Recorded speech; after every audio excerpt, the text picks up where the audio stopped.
नमस्कार, अस्सलामु अलैकुम। लाइव हिंदुस्तान पर आप देख रहे हैं वीडियो शो दीन दुनिया। मैं हूं इमरान खान। फिलिस्तीन को लेकर आई एक राहत कुन खबर से अमेरिका और इस्राइल तिल मिला गए हैं। जी हां, जिस तरह से गजा में भूखमरी के हालात बनाने और कत्ल गारत के आरोप में दुनिया इस्राइल के खिलाफ हुई है, उसके असरात अब नजर आने लगे हैं। जैसा कि माना जाता है कि यूरोप रिवायती तौर पर इस्राइल का सपोर्ट करता है, लेकिन इस बार तो बहुत बड़ा झटका मिला है इस्राइल को एक पावरफुल यूरोपियन मुल्क की तरफ से।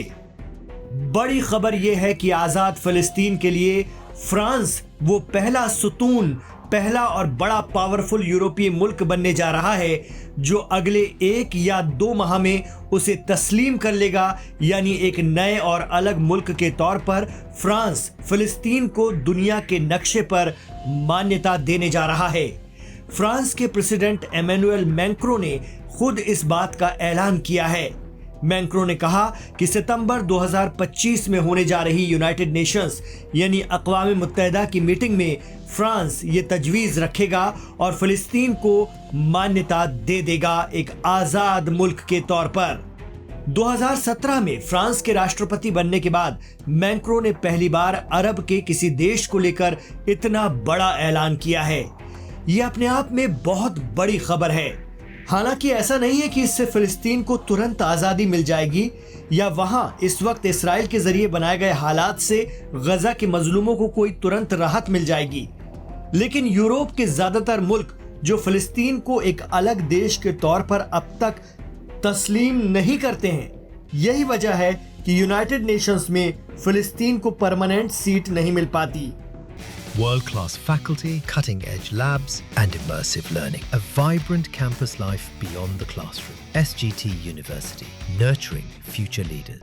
मीडिया रिपोर्ट बताती हैं कि यूरोप के कुछ छोटे मुल्क जो फिलिस्तीन को मान्यता देते भी हैं, उनमें आयरलैंड, नॉर्वे और स्पेन हैं। लेकिन इनके अलावा पहली बार यूरोप का एक ताकतवर मुल्क फ्रांस सबके सामने आया है फिलिस्तीन के लिए। इसके बाद तो अमेरिका, इस्राइल छटपटा रहे हैं। इस्राइल का बयान आया फ्रांस के लिए कि आप दहशतगर्दी का साथ दे रहे हैं। वहीं अमेरिका ने कहा यह ठीक बात नहीं है, लेकिन फ्रांस पर इसका रत्ती भर असर नहीं पड़ा है। इससे ब्रिटेन, ऑस्ट्रेलिया और कनाडा को भी हिम्मत मिली है और उन्होंने भी पहली बार खुलकर गजा में भूख से बिलखते बच्चों और महिलाओं की हालत पर इस्राइल को घेरा है। अब फ्रांस चाहता है कि फिलिस्तीन को अलग मुल्क का दर्जा मिले और हमास वहां के इक्तदार में रहकर फिलिस्तीन को एक देश की सरकार के रूप में चलाए। यह अपने आप में इतना अहम प्रस्ताव है कि इस्राइल सदमे में आ जाएगा। फ्रांस का यूएन में यह कहना ही अपने आप में बहुत बड़ी बात होने जा रही है। सवाल उठ रहा है कि आखिर मैक्रों को अचानक से फिलिस्तीन के मुसलमानों को लेकर इतना प्यार क्यों जागा, वो भी तब जब यूरोप में सबसे ज्यादा यहूदी फ्रांस में ही रहते हैं। एक आंकड़े के मुताबिक फ्रांस में 5 लाख से ज्यादा यहूदी रहते हैं। फ्रांस के ज्यादातर यहूदी पेरिस और लियोन शहर में रहते हैं। मीडिया रिपोर्ट्स की माने तो फ्रांस फिर से अरब एजेंडे पर वापस लौट रहा है। 1958 में फ्रांस के प्रेसिडेंट रहे चार्ल्स डी गॉल ने इस्राइल को झटका देते हुए अपनी अरब पॉलिसी नाफिज की थी। इसके तहत फ्रांस ने इस्राइल से न्यूक्लियर सपोर्ट वापस ले लिया था। साथ ही इस्राइल ने जब मिस्र और सीरिया पर हमले की कोशिश की तो फ्रांस ने उसे हथियार देने से इनकार कर दिया था। इतना ही नहीं, साल 1974 में यूएन में फ्रांस ने फिलिस्तीनी मुक्ति संगठन यानी फिलिस्तीन लिबरेशन ऑर्गेनाइजेशन को मान्यता दे दी थी। इस्राइल और अमेरिका ने इसका विरोध किया था उस वक्त, लेकिन अरब पॉलिसी में अपने स्टैंड को लेकर फ्रांस पीछे नहीं हटा। 1975 में तो फ्रांस ने पीएलओ को दफ्तर खोलने के लिए पेरिस में जगह भी मुहैया करा दी। अपनी इन्हीं कोशिशों से फ्रांस मुस्लिम मुल्कों के बीच हीरो बन गया था। अब एक बार फिर फ्रांस के प्रेसिडेंट एमेनुएल मैक्रों इस मामले में एक्टिव हो गए हैं और इस्राइल और अमेरिका की परवाह न करते हुए अपनी अरब पॉलिसी पर खुलकर आ गए हैं, जिसके लिए वो फिलिस्तीन को मान्यता देने जा रहे हैं। मीडिया रिपोर्ट बताती है कि इसके पीछे एमेनुएल मैक्रों की अपनी अंदरूनी सियासत भी है। दरअसल प्रेसिडेंट के तौर पर उनका दौर 2027 में खत्म हो जाएगा। मैक्रों 2033 में होने वाले आम चुनाव की तैयारी कर रहे हैं। कहा जा रहा है कि फ्रांस में 13% मुसलमान हैं, जो मगरबी या वेस्टर्न यूरोप में सबसे ज्यादा हैं। मैक्रों के इस कदम को इससे भी जोड़कर देखा जा रहा है।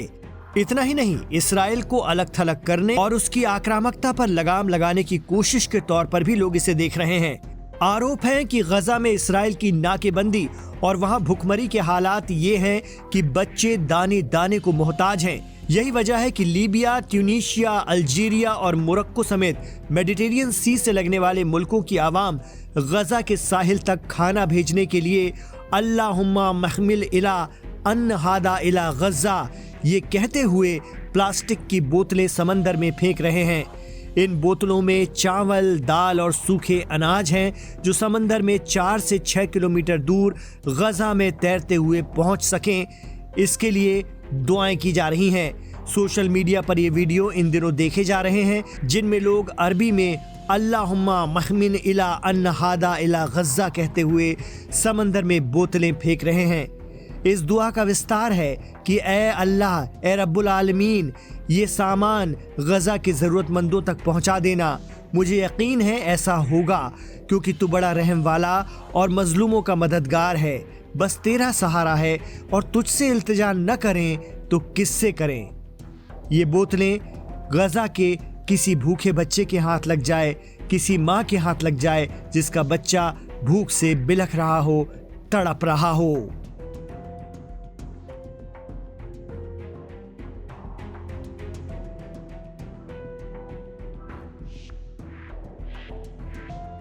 दीन दुनिया शो में आप इमरान खान के साथ कनेक्ट रहे, आपका बहुत शुक्रिया। अगर आप हमारे साथ आखिर तक इस वीडियो में जुड़े हुए हैं, गुजारिश रहेगी कि इस वीडियो को लाइक कर दीजिए और खूब शेयर कीजिए व्हाट्सएप के जरिए। आपसे ये भी कहना चाहेंगे कि हमारे चैनल लाइव हिंदुस्तान को सब्सक्राइब कर लीजिए, सब्सक्राइब करवाइए भी अपने दोस्तों और रिश्तेदारों से कहकर।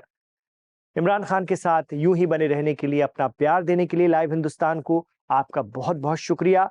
अपना ख्याल रखिए, अपनी दुआओं में हमें याद रखिए।